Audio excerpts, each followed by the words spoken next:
నమస్తే అండి తెలుగు ప్రజలకు. ఈరోజు మనం ఉస్మాన్ యూనివర్సిటీ లైబ్రరీ దగ్గర ఉన్నాం. డాక్టర్ బిఆర్ అంబేద్కర్ లైబ్రరీ దగ్గర. ఇదే మరి కేసీఆర్ గవర్నమెంట్ను కూల్చడానికి ఇక్కడనే మరి స్టార్ట్ అయింది, అంటే ఫౌండేషన్ అనొచ్చు. ఇక్కడ ఓయూ లైబ్రరీ విద్యార్థుల చేత అనేక కార్యక్రమాలు చేసినాం, అనేక మంది గెస్టులను పిలిచినాం. ఒక గెస్టుని పిలిచి మన తెలంగాణ నిరుద్యోగ రక్షణ జేఏసీ కూడా రిబ్బన్ కట్ చేయించినట్టు, జెండా ఊపినట్టు, మన రాష్ట్ర వ్యాప్తంగా తిరగడానికి కూడా పిలిచినాం. మన శ్రేయోభిలాషి సారు గత ప్రభుత్వం కూల్చడంలో అత్యంత కీలక పాత్ర వహించిన high court advocate Sharath Kumar sir చాలా రోజుల తర్వాత ఓయూ లైబ్రరీకి వచ్చిండు. ఇప్పుడు జరుగుతున్న పరిణామాల మీద, కేటీఆర్కి సంబంధించిన పరిణామాల మీద అడుగుదాం. సార్ మనతో పాటు ఉన్నాడు. సార్ నమస్తే. నమస్కారం అండి. చెప్పండి సార్, ఇప్పుడు ఏంది ఇది? కేటీఆర్ లాయర్లు ఉండాలి, లాయర్లు ఉంటేనే నన్ను ఏసీబీ ఎంక్వైరీ చేయాలి, ఇన్వెస్టిగేషన్ చేయాలి అంటున్నాడు. మరి అడ్వకేట్లు లేకపోతే లాయర్లు లేకపోతే లాగులు దడుస్తున్నాయి అనేది ఒక క్వశ్చన్ వస్తుంది. మళ్ళీ హైకోర్టు కూడా ఒక సంచలన తీర్పు ఇచ్చింది. ఏంది? అడ్వకేట్ లాయర్ ఉండాలి కానీ లాయర్ కనబడాలి, కానీ లాయర్ వినబడవద్దు ఇన్వెస్టిగేషన్ అని ఇలా నేను ఆంధ్రజ్యోతిలో చూసిన. అది ఎంతవరకు కరెక్టు, అది నిజమేనా, ఏం చెప్తారు? కరెక్ట్ అండి. ఇప్పుడు ఫస్ట్ ఆఫ్ ఆల్ ఏంటంటే కేటీఆర్ గతాన్ని కూడా ఒకసారి గుర్తు చేసుకోవాలి. తన ప్రభుత్వం ఉన్నప్పుడు వాళ్ళ ప్రభుత్వంలో ఎంతమందిని ఎంత నిర్దాక్షిణ్యంగా మీరే అందరికీ అడ్వకేట్గా ఉన్నారు కదా. కరెక్ట్ కదా. ఎంత అరెస్ట్ చేసినాడు, ఎంత హింసించినాడు. అసలు సామాజిక కార్యకర్తలను అనుకోండి, జర్నలిస్టులను అనుకోండి, విద్యావంతులను ఎంతమందిని అరెస్ట్ చేసేసి నానా యాగి చేసినారు. ఆనాడు ఎన్నడూ అతనికి మానవ హక్కుల గురించి గుర్తు రాలేదు, లేకపోతే ఫండమెంటల్ రైట్స్ గురించి గుర్తు కాలేదు. ఇవాళ పెద్ద పెద్ద న్యాయవాదులను పెట్టుకొని సుప్రీంకోర్టు న్యాయవాదుల ద్వారా కేసులు ఆర్గ్యూ చేయించుకుంటూ, నేను అసలు ఫస్ట్ ఆఫ్ ఆల్ ఇన్వెస్టిగేషన్కి సహకరించా అని ఒకసారి చెప్తాడు, సహకరిస్తే కానీ నాకు సరైన రక్షణ కావాలంటాడు. మరి ఆ పోలీసులే ఈ పోలీసులు కదా, ఎవరైతే బీఆర్ఎస్ ప్రభుత్వంలో ఉంటారో గా పోలీసులే ఈ పోలీసులు కదా. మరి వీళ్ళ నుంచి ఇంత భయము, ఇంత థర్డ్ డిగ్రీ మెథడ్స్ పెడతారనంటే మరి తన ప్రభుత్వంలో ఎంతమంది పట్ల పోలీసులు దురుసుగా ప్రవర్తించుంటారు, ఎంతమందిని చాలా దుర్భరంగా కొట్టినారు, ఎంతమందిని ఎన్ని రకాలుగా హింసించినారు. అంటే తన దాకా వస్తే తప్ప విషయం అర్థం కాదు అన్నట్టుగా అది తప్పు. సరే, కోర్టు నిర్ణయానికి వచ్చినప్పుడు సుప్రీంకోర్టు ఆల్రెడీ కొన్ని సందర్భాలు చెప్పింది. ఏమనంటే రైట్ టు లీగల్ అడ్వైస్ అనేది it is part of article 21. కాబట్టి ఒక సందర్భాలు అంటే ఇట్లా ఇంట్రాగేషన్ సందర్భాలలో, తర్వాత ఇట్లాంటి విషయాలలో కూడా అడ్వకేట్ సహాయం తీసుకోవచ్చు అనే మాట మాట్లాడినారు. అయితే రూల్స్లో పర్మిట్ చేయకుండా అతను డైరెక్ట్గా పోయి వాళ్ళు అడిగే క్వశ్చన్లకు అన్నిటికీ లాయర్ను కన్సల్ట్ చేసి సమాధానాలు ఇవ్వమనే లేదు.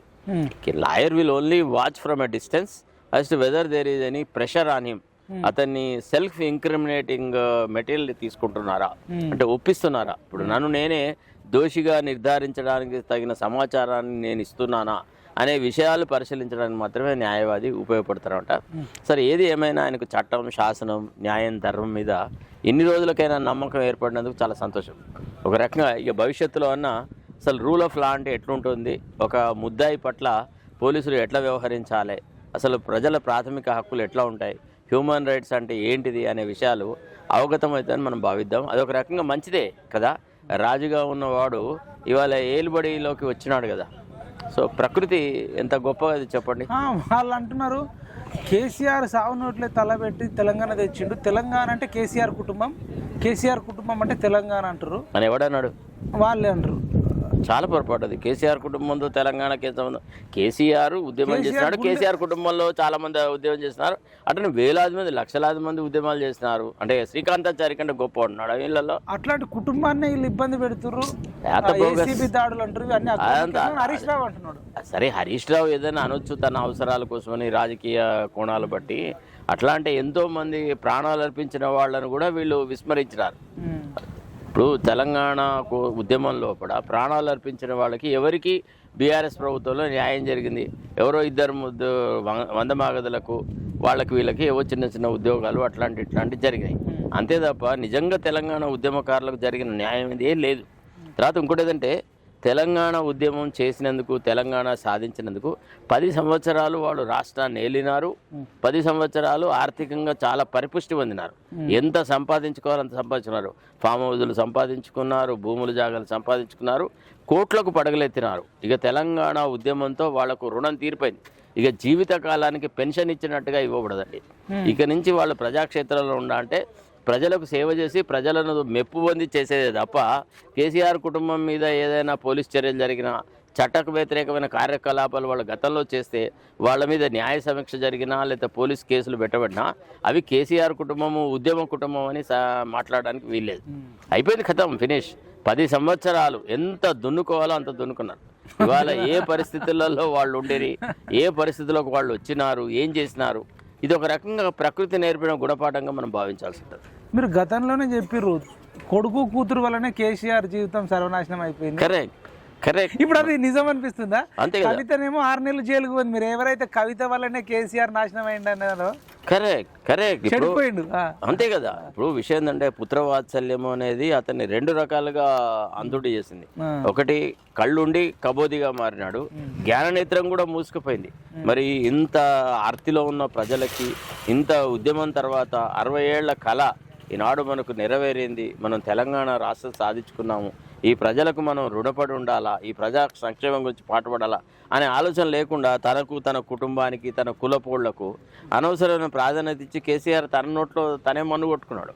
తర్వాత ఈ పిల్లల్ని కొంత కంట్రోల్ చేస్తుంటే కేసీఆర్కి అసలు పోటీ లేదు. ఒక రకంగా కంట్రోల్ చేసింటే మీరు కూడా అప్పుడు లీడర్ గా ఉన్నారు, మీరు కూడా ఎవరైనా మద్దతు ఇస్తారు. ఇప్పుడు కేసీఆర్ ఏదైతే ఒక పంథా తీసుకున్నాడో, ఒక రాజకీయమైనటువంటి సరళ తీసుకొచ్చినాడో, తెలంగాణ ఉద్యమాన్ని ఒక బొట్టు రక్తం చుక్క పడకుండా ఏదైతే అహింసా మార్గంలో సాధించినాడో అది కమెండబుల్ జాబ్. అట్లాంటి పని చేస్తున్నప్పుడు అందరం ప్రజాక్షేత్రంలో ఉన్న ప్రతి వాళ్ళం ఆయనకు మద్దతు ఇచ్చినాం.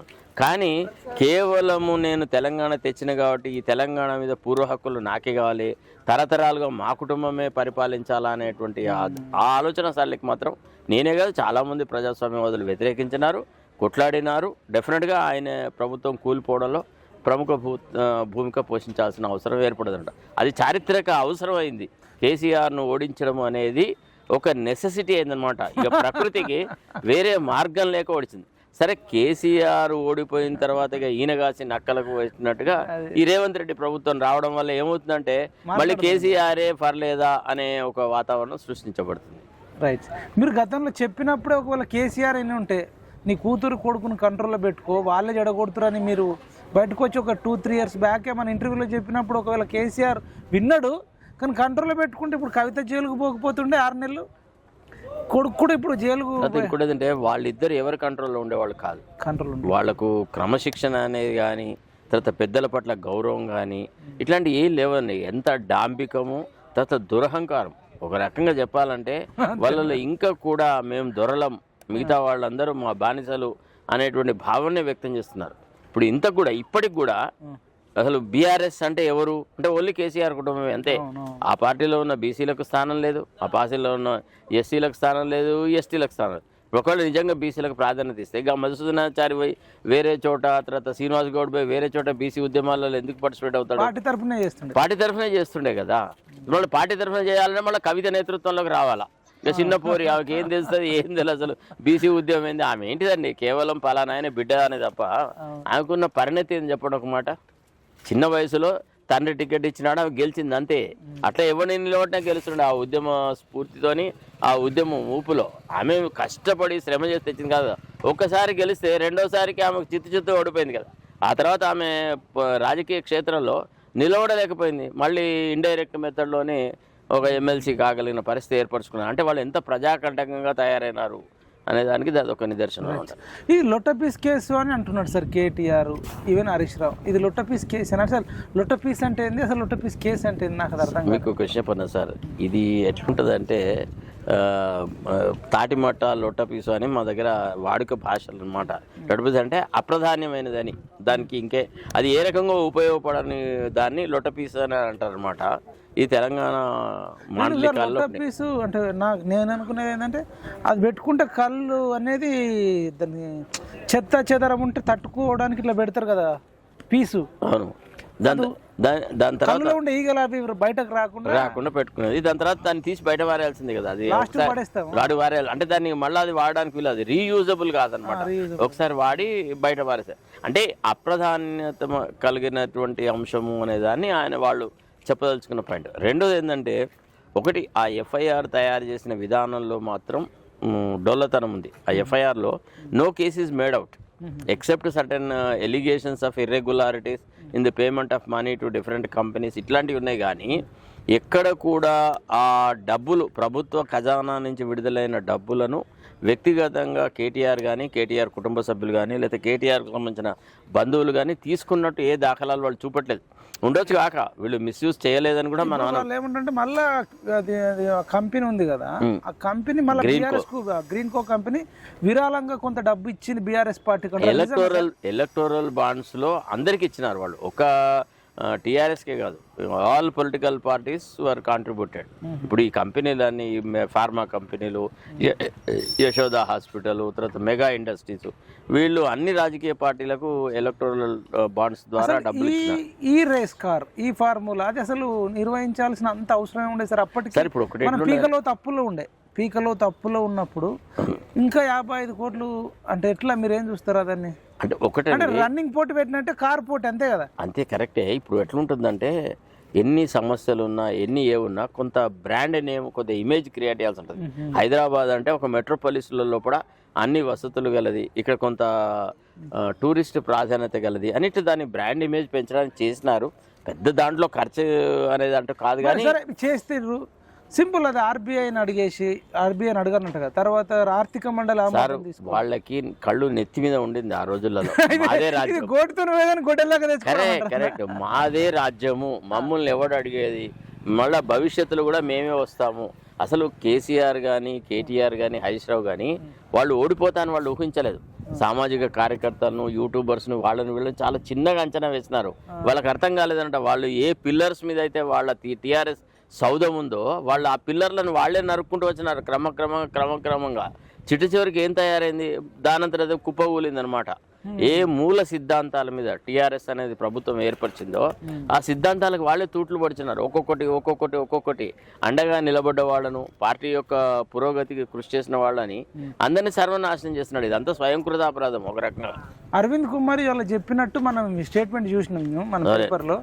ఇది నేను చెయ్యను సార్ అంటే నెక్స్ట్ మన ప్రభుత్వమే వస్తుంది, ఈ రూల్స్కి అగైనెస్ట్ ఉంది సార్ అంటే మన ప్రభుత్వం వస్తుంది, ప్రొసీడ్ అని అన్నాడని వస్తుంది. కరెక్ట్. అది మరి జస్ట్ ఆర్థిక మండలి ఆమోదం తెలిపారన్నారు కదా, ప్రభుత్వం కూడా వాళ్ళది అన్నీ ఒప్పుకుంటున్నాయి కదా. Correct sir. ఇప్పుడు అట్లా ఒక additional chief secretary cadre officer నేను ఆయన మన ప్రభుత్వం వస్తుందని అన్నాడు, చెయ్యి అని నా మీద ఫోర్స్ పెట్టినాడు అనడం తప్పది. ఆయన యూడీసీ సెక్రటరీ సెక్షన్ ఆఫీసర్, అతను చెప్పాల్సింది సార్ రూల్స్ వోంట్ పర్మిట్ అండి, సారీ ఐ కాంట్ డూ అని చెప్పాలా. అవుతుంది కాదు, ఆ పని అవ్వకపోవచ్చు కాక, కానీ వీళ్ళెందుకు బాధ్యత వాళ్ళనెత్తి తీసుకోవాలి? మా ప్రభుత్వం వస్తుందని ఆయన చెప్పడం ఏంది, ఈయన నమ్మడం ఏంది? ఇదంతా ఏంటంటే ప్రభుత్వం వస్తే అంతా అదే అంత దీని కింద పారేస్తారు, దే కూడా పుష్ బినీత్ ది కార్పెట్ అట్లా చేసిండే వాళ్ళేమో. కానీ నేను అనేదంటే అట్లా కాదు కదా. క్వశ్చన్ ఏంటంటే ట్రాన్స్పరెన్సీ ఇన్ పబ్లిక్ లైఫ్.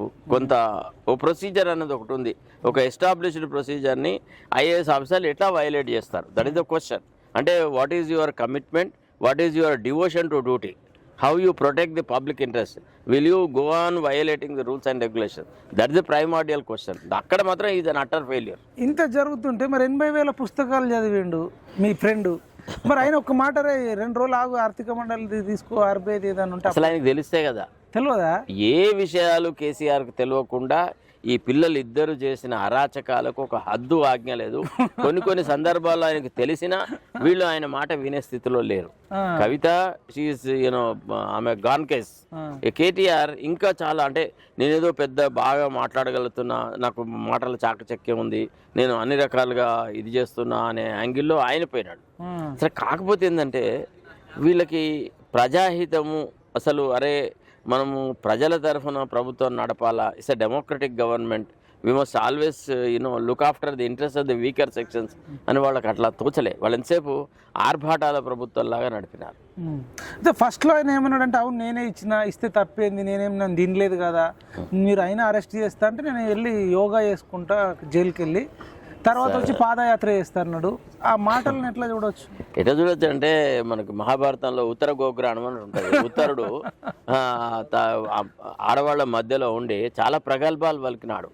నేలకే చెమటలు వచ్చేలాగా నేను కసరత్తు చేసిన, నా అంత గొప్ప పరాక్రమవంతుడు ఎవడున్నాడు, నాకు ఒక సారథి లేదు, కానీ సారథి అంటూ ఉంటే అసలు కౌరవ సేనను ఒక క్షణాల మీద చేస్తుంది. నేను విల్లు పడితే ఎవడు కూడా వైరి అంటే ఎట్లా అంటాడంటే శత్రువు మళ్ళీ వెనుకకు పోవడం అనే మాట హుళుక్కి అంటాడు అనమాట. మనం తిరుపతి వెంకట కవుల పద్యాలు కనుక చూస్తే అందుకు చెప్తాడు. అట్లాంటి ప్రగల్భాలు వాళ్ళకి తీరా కౌరవసేన దగ్గరికి పోగానే కౌరవసేనని చూసి మది వడకని దొడిగానని చెప్తాడు. గజగజ వణికిపోతాడు, రథం దిగి ఉరుకుతాడు. సో ఇట్టనే ఇంట్లో ఆడవాళ్ళ మధ్యలో మాట్లాడే మాటలు తప్ప కేటీఆర్కి అంత ధైర్యం ఎక్కడిది, అంత సాహసం ఎక్కడిది, అంత పరాక్రమం ఎక్కడిది? ఇదంతా తెచ్చిపెట్టుకున్న ఇది. మంది మార్బలం ఉంటే ఒక మీటింగ్కి వస్తే ఒక మైక్ పట్టుకొని పెద్ద పెద్ద ప్రగల్భాలు మాట్లాడతాడు తప్ప అరే మరి correct, yes I will go and face the investigation, what is there, what will you do? ఇప్పుడు నీ అంతరాత్మ ప్రబోధంగా నీవు తప్పు చేయలేదని అనుకుంటే ఇన్ని వ్యవహారాలు ఎందుకు చేయాలి? హైకోర్టుకి వెళ్ళడము, క్రాష్ పిటిషన్ వేయడము, లాయర్ని కావాలనడము, లేదంటే కేసు కొట్టేయమనడము. అదే కదా అతను నేను జైలుకి పోవడం నామూషి అని అనుకుంటున్నాడు అతను. మరి ఒకవేళ జైలుకి పోవడం నామూషి అయితే మరి రేవంత్ రెడ్డి అని ఎందుకు జైలుకు పంపించినావు? ఒక పన్నాగంలో ఒక పద్ధతి ప్రకారంగా ఒక వ్యవహారంలో మీరు కూడా అట్లనే చేసినారు కదా. నీవు చెప్పిన విద్య నీరజాక్ష రిపీట్ అవుతుందా? అంతే కదా, హిస్టరీ రిపీట్స్ ఇచ్చారు. ఈ వీళ్ళు దీస్ ఆర్ ఆల్ ఫ్యాక్షనిస్ట్. వీళ్ళేం ప్రజానాయకులు కాదు. ఇటు రేవంత్ రెడ్డి కానీ కేటీఆర్ కానీ వీళ్ళేదో ప్రజా ఉద్యమాలు ఇద్దరు ఫ్యాక్షనిస్టుల మధ్యలో జరుగుతున్న గొడవ అంతే. That's all. అప్పుడు పరిటాల రవి శుద్ధ సూరి అంతే కదా. వీళ్ళకు మనం దీనికి పెద్ద సానుభూతి పెట్టడము, వాడేవాడు కానీ జస్ట్ పబ్లిక్ తెలవడం కోసం మనం ప్రజలకి అన్ని విషయాలు తెలుసు. ఇప్పుడు ప్రస్తుతం కేటీఆర్ పట్ల జరుగుతున్న వ్యవహారాల్లో కానీ రేవంత్ రెడ్డి చేస్తున్న విషయాల్లో కానీ రేవంత్ రెడ్డిని ఏ రకంగా చూస్తున్నారంటే అన్ని సమస్యలు వదిలట్టుకి కేటీఆర్ పెట్టబడ్డాడు. అసలు పబ్లిక్ మ్యాండేట్ అనే దాన్ని దుర్వినియోగం చేస్తున్నాడు, కేవలం ప్రత్యర్థుల మీద దాడులు చేస్తున్నాడు అని, టైం వేస్ట్ చేస్తున్నాడు అని వాని మీద కోపము. ఇతనేమో అంటే అరే వీళ్ళు ఎంత దుర్మార్గంగా చేసినారు, వీళ్ళకి అధికారంగా కట్టబెడితే వీళ్ళు ప్రజాధనాన్ని ఈ రకంగా దుర్వినియోగం చేశారా అని వీళ్ళ పట్ల. అంతే తప్ప ఈ ఇద్దరి మీద ప్రజలకు ఏం సానుభూతి లేదు. ఈ జరుగుతున్న వ్యవహారాలతో పేద ప్రజలకు ఏం సంబంధం లేదు. అయితే ఇప్పుడు అరవింద్ కుమార్ ఏమో కేటీఆర్ చెప్తేనే చేసిన, నాకేం లేదు, ఆయన మా బాస్ కాబట్టి అప్పుడు మంత్రి ఉండే కాబట్టి చేసిన ఆయన అంటుండు. హీ ఈజ్ నాట్ సర్వెంట్ ఆయన అంటుండు. అంటే దాని అర్థం ఏంటంటే మొత్తానికి డబ్బులు అయితే ఇచ్చిర్రు. కరెక్ట్. ఇప్పుడు హరీష్ రావు ఏమంటుండంటే అసలు ఒక్క రూపాయి ఇవ్వలేదు, నేను మీకు కావాలని తర్వాత వినిపిస్తా, ఒక్క రూపాయి కూడా గ్రీన్ కో కంపెనీకి ఇవ్వలే, ఇంకా వాళ్ళే డబ్బులు ఖర్చు పెట్టరు, ఇంకా అప్పుడు అవినీతి ఎక్కడ, అంటే ఎక్కడ రూల్స్ అగైనెస్ట్ అయినట్టు. మరి ఏం కానప్పుడు let them face the investigation. అంతేనా? ఇన్వెస్టిగేషన్ ఫేస్ చేసి ప్రూవ్ యువర్ సెల్ఫ్. ఇప్పుడు వేరే వాళ్ళందరిని అన్నావు కదా, చట్టం తన పని తాను చేసుకోపోతే, చట్టం తన పని తాను చేసుకోవద్దని కొన్ని వందల వేల సార్లు కేటీఆర్ గతంలో అన్నాడు. ఇప్పుడు కూడా చట్టం తన పని తాను చేసుకొని పోతుంది. పొమ్మని ఏమవుతుంది? అప్పుడు ఆర్డినరీ సిటిజన్ మీద కేసులు పెడితే మనం పిలిస్తే మనం 161 కింద పోలీస్ స్టేషన్ పోవట్లేదా? Being a lawyer I went to police station several times. Sir ఇట్లా ఉంది సార్, మీతో కొన్ని విషయాలు మాట్లాడాలి, మీకేమైనా తెలుసా, కొద్దిగా చెప్తారా మాకుంటే పోయిన సందర్భాలనే చెప్పిన సందర్భాలనే. You should cooperate with the investigating agency. అదే మరి వీళ్ళు తలా ఒక మాట చెప్తే ఎట్లా సార్? ఒకసారి ఏమో మేము అసలు డబ్బులే ఎక్స్చేంజ్ కాలేమని ఒకరు చెప్పడము. సార్ అలవోకగా అబద్ధాలు ఆడడంలో వాళ్ళకి జ్ఞానపీఠ అవార్డు ఇవ్వాలి విన్నారా? వాళ్ళు ఒక్కొక్కడు పద్మశ్రీ అవార్డుకి ఎలిజిబుల్ అనమాట. అసలు ఎంత అలవోకగా పచ్చి అబద్ధాలు మాట్లాడము, పూర్తిగా క్షణాలలో మాటలు మార్చడం, అది వాళ్ళకే పరిపాటి విన్నారా? టీఆర్ఎస్ అట్లనే చచ్చిపోయింది, అటు రేవంత్ రెడ్డి కూడా అంతే. వాళ్ళకి అసలు సత్యము అనే దాని మీద వాళ్ళకి రవ్వంతా కూడా గౌరవం లేదు. ఇప్పుడు ఇది చెప్తారు, రేపు అది చెప్తారు. క్షణాల మీద వాళ్ళు ఏమనుకుంటారంటే మాకు మాటకారితనం ఉంది, మేము ఏం చెప్పినా ప్రజలు గుడ్డిగా నమ్ముతారు అనేటువంటి ఒక భ్రమా ప్రపంచంలో ఉన్నారు. సరే ఇంత జరుగుతుంటే కేసీఆర్ అసలు ఒక్క మాట కూడా మాట్లాడతలేదు. కొడుకు ఏం మాట్లాడతాడు? పెద్ద కళింగ యుద్ధం గెలిచి వచ్చినాడని చెప్తాడా, లేకపోతే బ్రహ్మాండమైనటువంటి పర్వతాలను అధిరోహించినాడని చెప్తాడా, లేకపోతే పాక్ ఛానల్ని ఈదినాడని చెప్తాడా? వాళ్ళు చేసిందే మర్కీ డీల్స్. ఆయనకు సంబంధం లేదు, ఆయనకు చెప్పి చేయలేదు, ఆయనకు విషయాల మీద నాలెడ్జ్ లేదు. ఆయన ఏమని ఇంటర్ఫియర్ కావాలా అంటే నా కొడుకు తప్పు చేసినా కానీ మీరు శిక్షించొద్దు అని చెప్తాడా అడ్మినిస్ట్రేషన్కి? అసలు ఆయన తనలోనే తనే మదన పడుతుంటాడు, బాధపడుతుంటాడు. అసలు కేసీఆర్ అంటే వ్యక్తి బాధ అనేది ఉంటుందా సరే? ఎందుకు ఉంటుంది? ఎవరికి ఉండదు, అందరికి ఉంటుంది. ఏ ప్రాణికైనా బాధ. అంటే ముఖ్యంగా ఏంటంటే తన సంతానానికి తన ముందే అపకారం జరుగుతుంది, కొంత కష్టం జరుగుతుంది అంటే ఏ తండ్రి అయినా కొంత బాధపడక తప్పదు. చూడండి సార్, హరీష్ రావు చెప్పేది తప్పు జరిగిందని చెప్పింది కానీ జస్ట్ వినండి, వేసింది కాదు, కేవలం విచారణ మీరు వినండి ఒక 10 సెకండ్. కోర్టు అనుమతించింది. విచారణకు సహకరిస్తాం. ముందు నుంచి కూడా కేటీఆర్ గారు 100% విచారణకు సహకరిస్తారు. తప్పు చేయలేదు, అసలు అవినీతే జరగలేదు. రాష్ట్ర ప్రభుత్వం నుంచి ₹1 కూడా గ్రీన్ కో కంపెనీకి చెల్లించలేదు. సార్ కరెక్ట్ సార్, కూడా చెల్లించినప్పుడు అదే సార్, చెల్లించినారా చెల్లించలేదా అని ముద్దా ఎట్లా చెప్తాడండి? ఇన్వెస్టిగేషన్ లో తేలాలా చెల్లించినారా లేదా. ఒకవేళ సపోజ్ చెల్లించలేదు, వీళ్ళు నిజాయితీగానే ఉన్నారంటే వదిలేడతారు, దానికి శిక్ష ఉండదు, ఛార్జ్ షీట్ ఉండదు, ఏది ఉండదు కదా. దీనికి మరి వందల వేల మంది బీఆర్ఎస్ కార్యకర్తలు కేటీఆర్ ఇంటికి ఎందుకు పోతున్నారు ప్రతిసారి? ఎవడు సార్ అంతా దళారీలు పోతున్నారు? నిజమైన తెలంగాణ ఉద్యమకారులు ఎవడని పోయినాడా? చెప్పండి ఒక మాట, ఎవరు పోయినారు అంటే కేటీఆర్ కేసీఆర్ల యొక్క దుర్మార్గ పాలన వల్ల ఎవరైతే బెనిఫిట్ పొందినారో భవిష్యత్తులో మళ్ళీ వీళ్ళే అధికారులకు వస్తే మన పబ్బం గడుస్తుంది, మన బిజినెస్ వ్యాపారాలు బాగుంటాయని రాజకీయ ప్రొటెక్షన్ కోసం పోయిన వాళ్ళే తప్ప సహజంగా వీళ్ళ పట్ల ప్రేమాభిమానాలతో ఎవరు పోవట్లేదు. అది అసలు అట్లాంటి అవుతుంది. సార్ మీరు ఒక అడ్వకేట్గా చెప్పండి, ఇలా రాజకీయ నాయకులు బీఆర్ఎస్ అనే కాదు, చాలా పార్టీలు, చాలా పార్టీ నాయకులు ఈ అలవోకగా అబద్ధాలు చెప్పి కబ్జాలు చేసి లేదంటే కోట్లాది రూపాయలు దండుకొని బినామీలను పెట్టుకొని స్వేచ్ఛగా భారతదేశంలో కానీ తెలంగాణలో కానీ బతుకుతున్నారు. ఇంత దారుణంగా ఉన్నాయి చట్టాలు. ఇది వేరే చట్టం దారుణంగా లేదండి, ప్రజల్లో ఒక మోరల్ స్టాండర్డ్ అంటే జవాబుదారి. ప్రజలు కూడా అట్లనే కదా సార్, ఎలక్టరేట్ ఎట్లున్నారు, డబ్బులు మద్యం మంచితో ఓట్లు వేస్తున్నారు. జవాబుదారీతనాన్ని ప్రజలు ఎక్స్పెక్ట్ చేయట్లేదు. ఇవాళ ఒక రాజకీయ నాయకుడి నుంచి జవాబుదారీతనం ఉంటే తప్ప, నీవు నిజంగా ప్రజాసేవ చేస్తే తప్ప, నువ్వు నిజాయితీగా ఉంటే తప్ప మేము నిజాయితీ పనులకే ఓటిస్తాం, మా ఓటు హక్కు వినియోగించుకుంటామని కనుక ప్రజలు చెప్పగలిగితే ఈ అవగుణాలు ఉండవు. కానీ వీళ్ళు ఏం చేసినారు, ప్రజలకి ఏం సేవ చేయకుండా ప్రజల ఓట్లు దండుకునేటువంటి పద్ధతిని కనుక్కొని కాంట్రాక్టులతో ఇతరతరంగా సంపాదించిన డబ్బులను ప్రజలకి ఓట్లప్పుడు పంచి వీళ్ళు ఓటు కొనుక్కున్నారు. సో కొనుక్కున్నవాడు ధర ఎన్నికల కమిషన్ ఉంది కదా, ఎన్నికల commission that is the worst part of our country అన్నమాట. రేపులు చేస్తారు, మర్డర్లు చేస్తారు, దొంగతనాలు చేస్తారు అని అంటే మరి పోలీస్ డిపార్ట్మెంట్ ఉంటుంది. కరెక్ట్ అండి. ఇప్పుడు భారత రాజ్యాంగంలోని ఆర్టికల్ 324 ప్రకారంగా ఎలక్షన్ కమిషన్ అనేది ఒక ఇండిపెండెంట్ రాజ్యాంగ వ్యవస్థ. ఎన్నికలను సక్రమంగా సజావుగా ఏ రకమైనటువంటి ప్రలోభాలకు లేకుండా చక్కని విధానంలో ట్రాన్స్పరెంట్ విధానంలో ఎన్నికలు జరిపించాల్సిన బాధ్యత ఎలక్షన్ కమిషన్కు ఉంది. కానీ ఆ ఎలక్షన్ కమిషన్ మీదనే వీళ్ళు ఆధిపత్యం చెలాయిస్తూ ఉన్నారు రాజకీయ నాయకులు. అంటే వాళ్ళకు నచ్చిన వాళ్ళని చీఫ్ ఎలక్షన్ కమిషనర్గా అపాయింట్ చేసుకోవడము, తర్వాత ఓటర్ లిస్టులలో ఎడిషన్స్ డిలీషన్స్, ఇట్లా రకరకాల మార్పులు తీసుకొచ్చి ప్రజలు విజిలెంట్ గా ఉండాలండి. ఇప్పుడు ఎట్లుంటుందంటే ఇట్లాంటి సందర్భాల్లో ప్రజలలో చైతన్యం తీసుకురావడం ద్వారానే ఈ రకమైనటువంటి దుర్మార్గ పనులను ఆపగలం. అదే కదా మనం చేస్తున్న పని, ప్రజలను చైతన్యపరచడమే మనం చేస్తున్నటువంటి ఒక ముఖ్య ఉద్దేశము. అది మనం చేస్తున్న ముఖ్యమైన పని అన్నమాట. అట్లా. Okay sir, thank you. చాలా విషయాలు చెప్పారు. ఇంకా ఈ రేవంత్ రెడ్డి ప్రభుత్వం నిరుద్యోగులకు అన్యాయం చేస్తుంది అనుకుంటారా, న్యాయం చేస్తుంది అనుకుంటారా? ఒక్క లైన్లో చెప్పాలంటే ఫైనల్గా ఏం చెప్పారు? అసలు నిరుద్యోగుల పట్ల రేవంత్ రెడ్డి ప్రభుత్వానికి ఏ రకమైన చిత్తశుద్ధి లేదు. మనం చూసాం కదా, ఇప్పుడు జియోఎంఎస్ నెంబర్ 46 అప్పుడు ఎంత కొట్లాడినాము, వాళ్ళని సర్వనాశనం చేసినాడు కదా. 317 వ్యవహారాలు ఇప్పటికి ఇట్టనే ఉన్నాయి కదా. నిరుద్యోగులకు ఇస్తాను, నిరుద్యోగ వృత్తి లేదు కదా. పోనీ వాళ్లకు కనీసం పోటీ పరీక్షలకు ఫీజు లేకుండా ఫ్రీగానైనా ఎగ్జామ్స్ రాసే పరిస్థితి సృష్టించలేదు. పోనీ ప్రభుత్వ పరంగానే మరి కొన్ని కోచింగ్ సెంటర్స్ పెట్టి అట్లా హాస్టల్ లాగా రన్ చేసేసి నువ్వు నిరుద్యోగ వృత్తి ఇవ్వకు, కోచింగ్ సెంటర్లు పెట్టు, ఫ్రీ కోచింగ్ సెంటర్లు పెట్టు, వాళ్ళకు విద్యార్థులకు ఉండే వసతి కల్పించు. ప్రతి ఎగ్జామినేషన్కి ఒక 3 నెలలు 2 నెలలు ఉచితంగా ప్రభుత్వ పరంగా ఈ పని చేయొచ్చు. చేసి పేద విద్యార్థులందరికీ మంచి జరిగేది వరకు ప్రిపరేషన్కి ఎగ్జామినేషన్కి ఒక 3 months అబ్బా మ్యాక్సిమం. అయితే 3 monthsకి గర్ల్స్ ప్లేసెస్లో బాయ్స్ ప్లేసెస్లో వసతి గృహాలు పెట్టేసేసి పేద విద్యార్థులకు, బీసీలకు, ఎస్సీలకు, ఎస్టీలకు కోచింగ్ సెంటర్లు పెట్టేసేసి వాళ్ళకు చక్కగా ఎగ్జామినేషన్ ప్రిపేర్ అయ్యే అవకాశం కల్పించవచ్చు కదా. తద్వారా కొంత మేలు చేస్తుంది. వీళ్ళు లక్షల కోట్లు అప్పులు తెస్తున్నారు, లక్షల కోట్ల ధనం దుర్వినియోగం చేస్తున్నారు. దాంతో పోలిస్తే ఈ పేద విద్యార్థులను పెట్టే ఖర్చు ఎంత? రైతుల పట్ల ఎట్లుందనిపిస్తుంది ప్రభుత్వం? చెత్త అదంతా. అసలు దాని గురించి చాలా చాలా ఘోరంగా ఉంటుంది.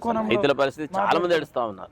రైతులు చాలా ఎవరన్నారు 70% మందికి కాలేదు. 30% మాత్రమే రుణమాఫీ జరిగింది. నేను మీకు ఎన్నో కేసులు చూపెడతాను, 1, 2 అని కాదు. చాలామంది మాకు రుణమాఫీకి జరగలేదు అని చెప్పేవాళ్ళ సంఖ్య ఈనాడు ఉంది. రోజు మా ఛానల్లో అయితే అసలు అది ఛానల్ ఓపెన్ చేస్తేనే సార్ మాకు రుణమాఫీ కాలేదు అంటారు. అదొక కంటి తుడుపు చర్యలాగా చేసినాడు.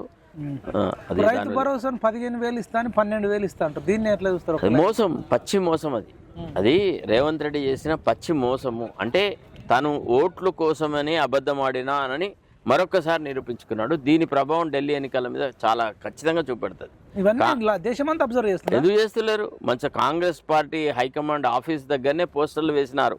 ఈయన రైతులను ఎట్లా మోసం చేసినాడు, 15,000 ఇస్తా అని 12,000 ఇచ్చినాడు, ఎట్లా రైతులను వంచిస్తున్నాడు, కాంగ్రెస్ ప్రభుత్వం అలవిగాని ప్రామిసెస్ ఎట్లా ఇస్తుంది, ఎట్లా వైలేట్ చేస్తుంది అనేది వాళ్ళు పోస్టర్ల ద్వారా ఎక్స్పోజ్ చేస్తూ ఉన్నారు. Right sir. ఇంకా మరి మీ పార్టీ ఏమన్నా మంచి జరగాలంటే మీరు కాంగ్రెస్ కార్యకర్తలకు ఏం చెప్తారు? పైన కాంగ్రెస్ కార్యకర్తలకు ఏం చెప్పేది లేదు. కాంగ్రెస్ లో ఉన్నట్టుగా ఉన్నాను అంటే ఉన్నాను అంతే. కానీ రేవంత్ రెడ్డి కాంగ్రెస్ లో ఉండడం ఉండకపోవడం అంతా ఒకటే సార్. రేవంత్ రెడ్డి నేతృత్వంలోని ప్రభుత్వంతో ఏ రకంగా కూడా ముడిపడి ఉండడం చాలా కష్టము. అదే ప్రజా కంటకమైనటువంటి పాలన. కాబట్టి ఒక పార్టీకి విధేయుడిగా ఉంటానేమో తప్ప ఇక వాడికి వీడికి సలహాలు ఇవ్వడం అనే పని నేనేం చేయట్లేదు. ఈ ప్రభుత్వం మీద, ఈ వీళ్ళ దౌర్జన్యాల మీద కొట్లాడుతూనే నేను భవిష్యత్ కార్యాచరణ అంతే. That's all. భవిష్యత్ అంతే, ఇంతే. ప్రజాస్వామ్యబద్ధంగా పరిపాలన సాగాలని, ప్రజాక్షేత్రంలో కూడా జవాబుదారీతనం ఉండాలి. ప్రజాప్రతినిధులు ప్రజల మంచి చెడ్ల కోసం కృషి చేయాలి తప్ప వ్యక్తిగత ప్రయోజనాల కోసమని అసెంబ్లీ టికెట్లు కొనుక్కోవద్దు, అసెంబ్లీకి గెలిచిన తర్వాత వాటిని అమ్ముకోవద్దు. ఇది నా ఆలోచన. Right sir, thank you. ఇదండి అడ్వకేట్ శరత్ కుమార్ సార్తో సంచలన ఇంటర్వ్యూ. చాలా రోజుల తర్వాత, చాలా గ్యాప్ తర్వాత మంచి ప్రకృతిలో ఉస్మానియా యూనివర్సిటీ ఒడిలో సార్ చదివిన లా కాలేజ్ పక్కకే ఉంది. సార్ ఇదే లైబ్రరీలో చదివి ఇప్పుడు పెద్ద వకీల్ సాబ్ అయినాడు. పక్క ఆర్ట్స్ కాలేజీలో కూడా చదివిండు సార్. వకీల్ సాబ్ అయిండు సార్. ఉస్మానియా యూనివర్సిటీ ముద్దుబిడ్డ. మొన్న కేసీఆర్ను గద్దె దించడంలో అత్యంత కీలక పాత్ర వహించింది. ఈవెన్ సార్ ఆ గవర్నమెంట్ లీడర్గా అందులోనే ఉండుంటే అసలు చాలా కష్టమైంది. ఇప్పుడు మాలాంటి వాళ్ళకు మోరల్గా కానీ, ఎథికల్గా కానీ, ఫైనాన్షియల్గా కానీ అనేక రకాలుగా సపోర్ట్ చేసి అనేక మంది కళాకారులకు, యూట్యూబ్ ఛానళ్ళకు, ఉద్యమకారులకు, సింగర్లకు, రచయితలకు సపోర్ట్ చేసి, నిరుద్యోగులకు సపోర్ట్ చేసి సారే ఒక రకంగా చక్రం దింపిండనొచ్చు. చాలా పెద్ద పాత్ర వహించిండు. చాలా అంటే అడ్వకేట్ శరత్ కుమార్ సార్ లేకపోతే బీఆర్ఎస్ మొన్న మళ్ళీ 50-60 సీట్లు కొట్టేది.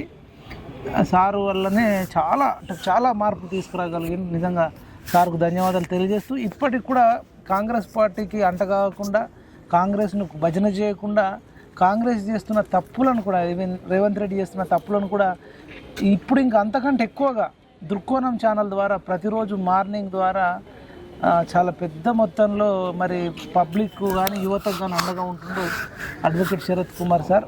చూస్తూనే ఉండండి PMR TV. చాలా thank you sir. Thank you so much.